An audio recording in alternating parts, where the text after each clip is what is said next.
If you're over 65, chances are you've sat in a doctor's office, watched a nurse record your blood pressure, and heard some version of the same message.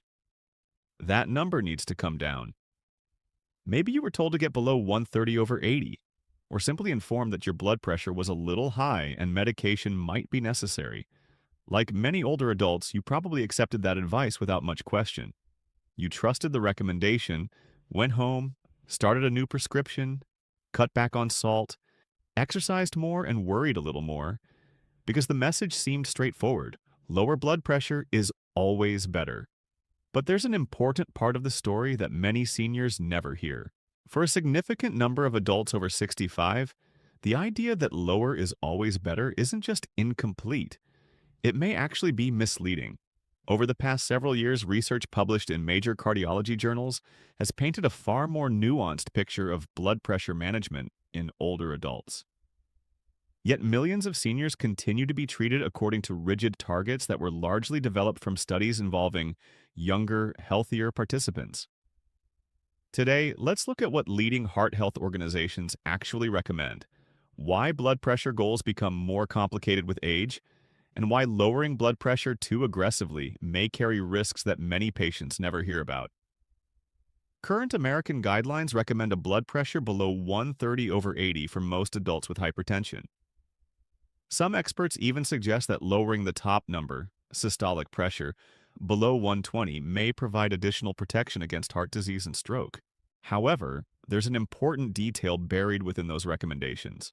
Many of the landmark studies used to establish these targets excluded groups commonly found among older adults, including frail individuals, nursing home residents, and people with severe kidney disease. Because of this, the guidelines specifically acknowledge that treatment should be individualized for older adults with complex health conditions. Meanwhile, European experts have taken a somewhat different approach. Their recommendations are generally less aggressive for older adults. For people between 65 and 79 years old, the target is often below 140 over 80. For those aged 80 and older, they recommend maintaining systolic blood pressure between 140 and 150 while keeping the diastolic pressure below 80. Notably, European guidelines also caution against lowering blood pressure below 120 over 70, suggesting that doing so may actually increase certain health risks in older adults. So why do respected medical organizations examining the same research reach different conclusions? The answer lies in balancing benefits and risks. There's no debate that high blood pressure can damage blood vessels, strain the heart, impair kidney function, and increase the risk of heart attacks and strokes. The real question is how low blood pressure should safely go in older adults. As we age, our arteries naturally become stiffer. This means the heart must work harder to push blood through the body. When blood pressure is lowered too aggressively in someone with stiffened arteries, the pressure needed to deliver blood to critical organs may become insufficient. This is especially important when considering diastolic blood pressure, the lower number in a blood pressure reading. Diastolic pressure plays a key role in supplying blood to the heart muscle itself and helping maintain adequate blood flow to the brain and kidneys. If diastolic pressure drops too low, some older adults may experience dizziness, fatigue, balance problems, falls, or reduced blood flow to vital organs. Standing up quickly may cause lightheadedness because the brain temporarily isn't receiving enough blood. In some cases, the heart muscle may also receive less oxygen-rich blood between beats. This doesn't mean high blood pressure should be ignored. Rather, it highlights an important reality. Blood pressure management after age 65 is often more individualized than many people realize. The goal is not simply to achieve the lowest number possible, but to find the range that reduces long-term cardiovascular risk while maintaining healthy blood flow to the body's most important organs. One important reason for this concern is that the heart itself receives most of its blood supply during the relaxation phase between beats, the phase represented by the diastolic or lower blood pressure number. This is where researchers describe something known as the J-curve effect. Studies have found that cardiovascular risk is high when blood pressure is excessively elevated. As blood pressure is brought under control, that risk falls significantly. However, if blood pressure is pushed too low, the risk can begin to rise again. Instead of a straight downward line, the relationship forms a curve shaped like the letter capital J, The European Society of Hypertension specifically cites evidence of this J-curve effect when cautioning against lowering blood pressure below 120/70 in certain older adults. The concern is greatest for people with stiffened arteries, existing heart disease, or chronic kidney disease, conditions in which blood flow is already operating within a narrower safety margin. If you've made it this far, it's clear that you're serious about understanding your health. Many people watch a video, learn something valuable, and move on. But staying informed is one of the most powerful things you can do for your future health and independence. Throughout my years working with older adults, I've noticed a simple pattern. Lasting improvements rarely come from extreme measures. They come from small, consistent actions repeated day after day. That's why I developed a simple blood pressure support program designed specifically for seniors. It focuses on practical daily habits, gentle movement, and easy-to-follow routines that can help support healthy blood pressure naturally and safely at home. The reason this approach matters is simple. Research consistently shows that regular physical activity, healthy eating habits, stress management, quality sleep, and sustainable lifestyle changes often produce more stable and long-lasting improvements than simply increasing medication doses in pursuit of lower numbers.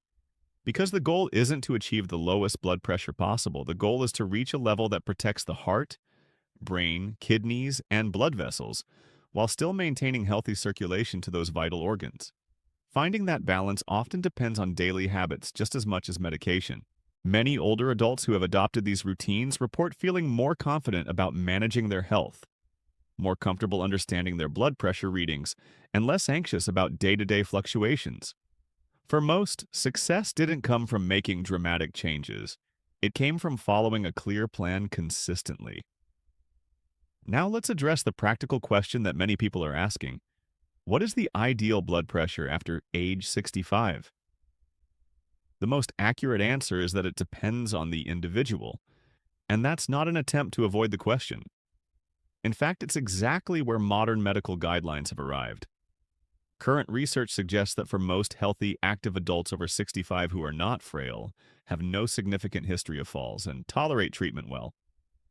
A blood pressure target below 130/80 is reasonable and supported by major cardiovascular guidelines. However, for older adults who experience dizziness when standing, have a history of falls, significant artery stiffness, coronary artery disease, frailty, or complex medical conditions, a less aggressive target may be more appropriate. In these situations, maintaining blood pressure closer to 140/80 may provide a better balance between reducing cardiovascular risk and preserving adequate blood flow to the brain, heart, and kidneys. For adults aged 80 and older, several European guidelines support a systolic blood pressure range of approximately 140 to 150, particularly when frailty, orthostatic hypotension, or limited life expectancy are present.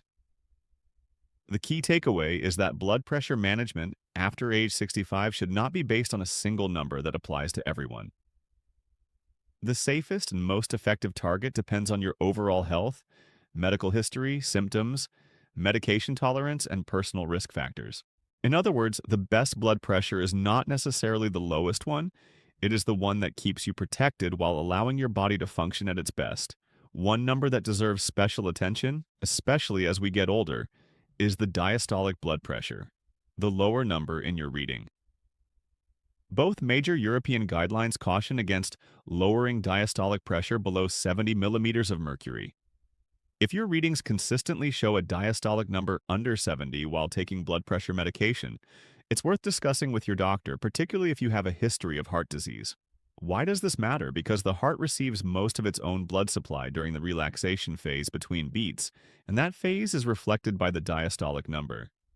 If diastolic pressure falls too low, the heart may not receive the blood flow it needs, especially in older adults with narrowed arteries or existing cardiovascular disease.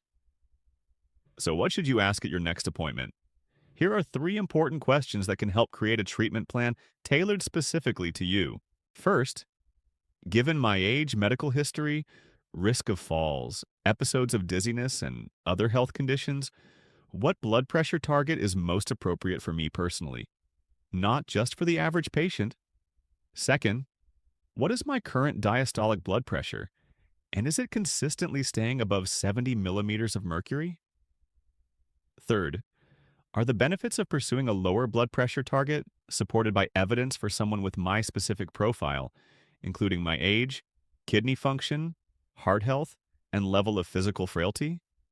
These questions can help shift the conversation away from a one-size-fits-all number and toward a treatment strategy designed around your individual health needs. Before you leave, consider this. Many people keep waiting for the right time to focus on their health. The problem is that perfect time rarely arrives. That's why I created the 30-day blood pressure reset for seniors, a simple, structured program designed to help support healthy blood pressure through practical daily habits and easy-to-follow routines. Inside, you'll find gentle exercises, lifestyle strategies, and step-by-step guidance that can be incorporated into everyday life without feeling overwhelming.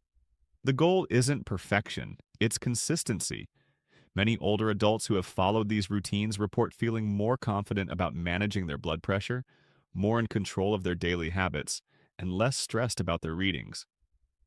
For most, success came not from dramatic changes, but from having a clear plan they could follow every day. If you're interested in joining, details are available through the link in the description. Spaces are limited so that additional support and follow-up can be provided to participants. And if these videos have helped you better understand your health, thank you for being part of this community. Your support helps us continue creating practical, research-based health education for adults over 60 who deserve clear, understandable information. Now, I'd love to hear from you. What was your most recent blood pressure reading? Has your doctor ever discussed a personalized blood pressure goal with you, or have you mainly been given a standard target number? Leave a comment below. I read every one of them. And if you know someone over 65 who takes blood pressure medication, consider sharing this information with them. Understanding that blood pressure targets should be individualized may help them have a more informed conversation with their healthcare provider. I'm Dr. Favor Adme, and remember, your blood pressure goal should fit your body, not the other way around. I'll see you in the next video. Disclaimer: the information presented in this video is intended for educational purposes only and is based on current clinical research and guideline recommendations. It is not medical advice and should not replace consultation with a qualified healthcare professional. Never start, stop, or adjust any blood pressure medication based solely on information from this video. Treatment decisions should always be made with your physician, who understands your complete medical history, current medications, symptoms, and test results. Use this information as a starting point for a conversation with your healthcare provider, not as a substitute for personalized medical care.